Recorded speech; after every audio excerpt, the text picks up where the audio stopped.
Hello my dear friends, you're in the Military Summary channel. In this video we're going to discuss the most important events that took place during the previous 12 hours. We have a lot of very interesting updates, so let's start. And first we're going to talk about the United States of America because we have a lot of very important statements made by the US authorities. Biden administration will put Ukraine in the best possible position, that was stated by Jake Sullivan. The United States plans to provide Kyiv with all possible resources to strengthen its positions on the battlefield and in diplomatic negotiations, Jake Sullivan, National Security Advisor. We are going to do everything we can in these 50 days to give Ukraine every tool we can to strengthen its position on the battlefield, so that it will be stronger at the negotiation table. Later we got another very important statement that was made by Bloomberg. Zelensky sent the strongest signal yet on giving up territories. A turning point is looming in the Ukraine conflict. And this is very important because for the first time since the beginning of the special military operation, Zelensky agreed that he can sign peace agreement, but as for now he is saying that he's going to sign peace agreement and later he will try to return the territories that are currently under Russian control by the diplomatic way, but being under complete protection of NATO countries. Zelensky earlier in an interview with the Sky News TV channel allowed for the hot phase of the conflict to stop if the territories controlled by Kyiv are taken under the NATO umbrella. U.S. National Security Advisor Jake Sullivan on ABC. Kyiv must decide on territorial concessions to Russia itself. Zelensky keeps trying to shift responsibility for current and future events onto the U.S. and NATO. Now let's move to Europe. We also have a lot of very interesting things today. According to information we have, for the first time for the previous 2.5 years, the German Chancellor Olaf Scholz arrived on the territory of Kyiv. He is going to have meeting with Zelensky, and according to information we have, German Chancellor Olaf Scholz said he would meet with Zelensky and announce further arms deliveries to Kyiv in December worth 650 million. But when talking about other updates, we continue receiving things that Zelensky stated that he would be happy with the deployment of foreign troops to Ukraine, but he fears that if he raises the issue, half of the allies will stop supporting Kyiv.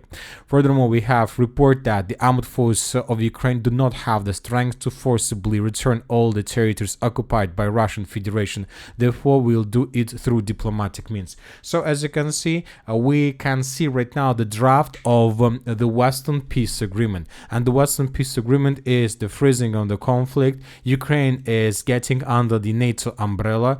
And then during the next 10, 20, 30 years, NATO, not Ukraine, NATO countries will try to force Russia to return territories that were captured during the special military operation. And the problem is that the Russians obviously are not going to accept this, and the most important evidence about this is that the Russians increased the approved record spending on Russian defense in 2025. The Russians are going to spend in 2025 for lots of money, up to 33% of the entire budget of the country, which means that they're planning to fight. They're planning to fight not just on the territory of Ukraine, probably on the territory of Syria, maybe on the territory of Georgia, and maybe on the territories all over the world. Now let's move to the line of combat contact during the previous 12 hours. So we have a lot of very interesting updates, and of course the most important are coming from the area of Velyka and Novosilka. As you can see, we have changes on the ground, and the changes are very important. If you remember, yesterday we got the first reports from pro-Russian sources that the Russians, as a result of offensive operation, managed to enter the settlement of Stary Kamar, and today we got the first videos, first evidences of that situation. We have several mappers, pro-Russian mappers, that have also updated maps in Russian favor, and the most important, we have pro-Ukrainian mappers that updated the territory of Stary Kamar in Russian favor, and we have just one picture. Deep State made their own analysis, published small article about the situation in the vicinity of Novokamar. Today the Russian armed forces stormed Novokamar near Velyka Novosilka. In the morning, the Russians with 6 armored vehicles set off from Razdolny towards Novokamar. 4 infantry fighting vehicles and 1 tank reached the latter. The armored vehicles had a landing party that scattered around the village, and the defense forces managed to knock out at least 2 infantry fighting fighting vehicles. So the situation is difficult, and the most important that there are very heavy clashes for the territory of Novokamar. The Ukrainians are trying to counterattack the Russians, but the main problem of Ukraine counterattacks is that all counterattacks can be taken just from the south, because if counterattack from the north, there is just a bridge in the vicinity of Novo-Chertovate, and this is too risky to send forces through the bridge, because the Russians most likely have already established complete fire control over this territory. And when talking about the northern attacks, they are also impossible, because to counterattack through the north, the Ukrainians will be forced to be very close to the Russian positions on the territory of the village by the name of Razdolne. Maybe the Ukrainians still control the stronghold, but it doesn't mean that they can use this road with 100% guarantee that they will not be damaged during the redeployment. So the only way how the Ukrainians can counterattack the Russians is from the south, but we understand the problems that Ukrainians will face during the attempts to do this. And furthermore, I'm not sure that the Ukrainians are going to counterattack from the south, because they understand that most likely they lost the village of Novokamar forever, and it's better to save soldiers, personnel, and to think how to build defense on the territory of Velyka Novosilka itself. So the turning point in this situation also has been passed by the Russians. Most likely during the next day or two they will try to finish the battle for Novokamar, and after that the battle for Velyka Novosilka is going to start, at least from the northern direction. Another important statement that we got today from pro-Russian sources, that today, according to information we have, the Russians began movements on the line between the villages of Yasnaya Polyana and Rozliv. That was stated by pro-Russian resources, and this is very interesting.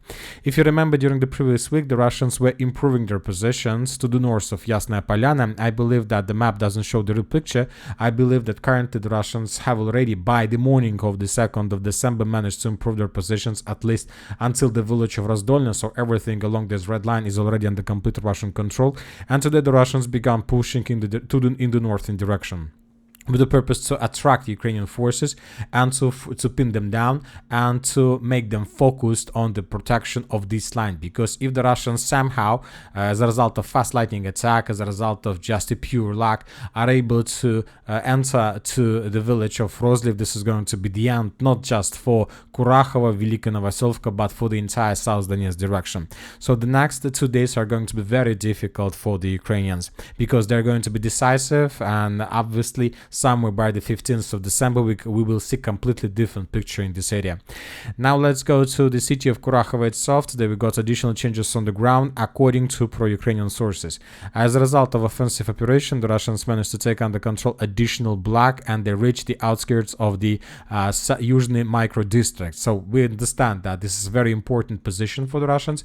They need to take this territory under control with one purpose: to shorten the line of combat contact, and this will allow the Russians to enter the operational space, and from these positions, from the Yuzhny micro district, the Russians will be able to begin offensive in the western direction, trying to outflank the industrial zone of Kurakhova and to attack the village of Dachna itself. So the next days are the vital. Now let's talk about the northern part. We have changes on the ground that were confirmed by different mappers, by different geolocations. In this video, we can see Ukrainian FPV drone attack on the Russian forces in the area of Berezki. Lots of episodes where we can see in this video, and one of the episodes was geolocated exactly in this point. Based on this video, we have adjusted the map in Russian favor. As for the current situation, more and more sources are saying that the Russians managed to secure the village of Starai Terny. Yesterday, we got the first geolocations. Yesterday, we got the first mappers updates. As for the beginning of the 2nd of December, we haven't received anything, just regular posts in Telegram and in the internet that the Russians secured the territory completely. Sontsevka, we have changes on the ground. According to information we have, the Russians managed to improve their positions in the western part of the settlement. Now the clashes are taking place for the Centralna Street, but most likely this upcoming day the Ukrainians will be forced to fall back from the territory further in the western direction towards the village of Petropavlovka. As for the Selidova direction, a very important thing we got along the railways from Petrivka into the city of Pokrovsk.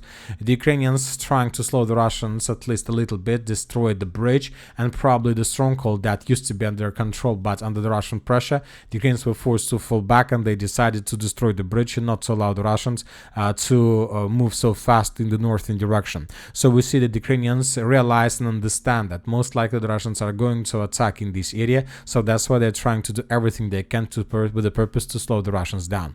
Very interesting things are coming from the Kakhovka water reservoir, the former Kakhovka water reservoir. If you remember, we just yesterday we were talking about the significant number of updates from this area of how the Russians were after withdrawing the Ukrainian positions, how the Russians were hunting and attacking, destroying Ukrainian vehicles, after withdrawn positions, and all the number of these updates are telling us that maybe the Ukrainians do have some plans to begin offensive operation in this area, or maybe the Russians began carrying out operation to prepare the foothold before the Russian offensive operation. And today also the pro-Ukrainian mappers published very interesting article about the situation in the Kakhovka water reservoir. As you can see, this is the picture of former Dnipro river. As a satellite image near Ushkalka shows what is happening to Kakhovka reservoir a year and a half after the Kakhovka dam was blown up by somebody. The former reservoir has become significantly greener. The Dnipro river bed is now very narrow and many swamps and lakes have appeared. So as you can see, according to this picture, according to information, both the Russians and the Ukrainians can begin a full-scale offensive operation. The Russians from the south in the northern direction. The Ukrainians may try to attack the territory of the Zaporozhye nuclear power plant, and most likely this winter we are going to start watching the first activities and the first clashes between the Russians and the Ukrainians in this area. Obviously this is going to happen. And now let's move further. Let's talk about the Kharkiv direction. During the previous 24 hours, the Ukrainians conducted several counterattacks in the direction of the village by the name of Gluboka. The Ukrainians resumed their attempts to attack, and I'll remind you that according to my understanding of the situation, Belgorod is a possible direction for Ukrainian offensive operation that is also might take place in the very near future. But to begin the Belgorod counteroffensive or offensive operation, first the Ukrainians need to clean up the territory to the north of Liptsi. As a result of this attack, the Ukrainians suffer significant losses, but as you can see, we have also changes on the ground. As for the Suji direction, nothing special happened in this area during the previous 24 hours. We continue receiving updates about very heavy clashes on the territory of Martinovka. Now let's move to another NATO, the West Russia front line. We're talking about Georgia. The weekend and another day in a row, there are very heavy clashes on the territory of the capital of this of the country. As I'll remind you, just to understand for better understanding, the Western countries are currently trying to make a military coup in this small state, trying to replace the pro-Russian leader of this country with the pro-European and pro-NATO leader. According to information we have, we see that currently the situation is very difficult, but under complete control of Georgian authorities, so under the pro-Russian sources. And starting of today, the European countries and Western countries began imposing sanctions against Georgian authorities due to the violence on the streets of Tbilisi. We have a lot of videos of how Georgians are protesting. We have a lot of videos of how the pro-Russian forces and Georgian authorities were arresting and detaining the protests in Tbilisi, and many other things. I believe that there are going to be no civil war, and sooner or later the situation will be completely stabilized. As for the Syria, we also start receiving updates that the progress and the movements of the Hayat Tahrir al-Sham and Syrian Nation Army are getting slower and slower. The pro-Turkish forces were stopped in the vicinity of Hama and Homs. We start receiving more and more updates about some first counterattacks from the Syrian Arabic army at Sems, and we see that sooner or later the Syrians will be able to concentrate the critical mass and begin full-scale counteroffensive in the northern direction. But by the time the Syrian forces will be able to begin the counteroffensive operation, most likely the HTC and SNA will be able to dig in very deep on the territory of northern Syria, and of course it will take not like 2 weeks to restore control over these territories, but probably maybe a year or even more for Syrian government to restore control over the Aleppo district and many other territories that were lost during the rebels counterattack. Another important thing, that most likely this time the pro-Russian, pro-Iraqi and pro-Iranian forces forces will not stop with Turkey, and most likely they will try to reach the border with Turkey itself. Furthermore, we started receiving updates that the first reinforcements from Iraq and Iran has arrived on the territory of Syria.